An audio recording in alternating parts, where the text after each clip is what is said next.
दिनै जोङो ब्रैथि सानाव गोदान गामियाव आगान सुरदों।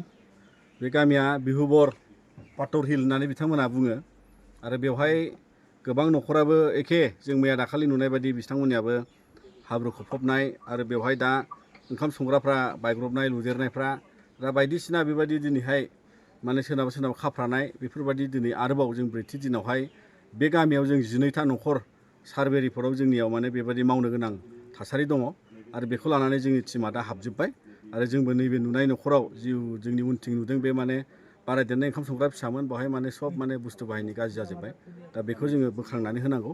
बिथांमोना बोस्रांनानैनो माने माखासे जायगाया माने ओरैबायदि दुखुनांथाव माने बिथांमोननियाव न' सिंनिफ्राय बरननाय हाखौ बाहेरायाव दोननो जायगाबो गैया जाना दं आरो बेबायदि मोनसे अबस्थायाव माने थानायनि थाखाय जोबोद आनहाइजेनिक बा जोबोद माने मैलायाव थासोमनानै दंगासिनो दं। बेफोरो माने जोङो जि हायो जोङो फोसाबनाय बोस्रांनायखौल' जों खालामनो हागोन होननानै बिथांमोना दिनै जोंनो खिथादों। जों जेखौ खालायनांगौ आरो बेयावनो जोङो बेबायदि मोनफ्रोमबो जोंनि हान्जाया बेबायदि न'खरफ्राव खामानि मावगासिनो दं। दासिम बेसेबां न'खरफोरखौ रेस्किउ खालामनो हाखो?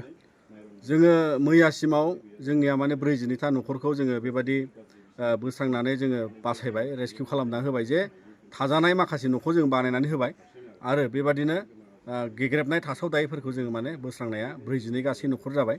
मैयानिया माजगाव आरो प्रजा फोथार होननाय गामियावमोन आरो बेबादिनो दासिम जोङो दिनैनि 12थाखौ टारगेट खालायदों आरो गोबां न'खर दंबावो जायखौ जोंनि टिमा नायगिदिंगासिनो दं।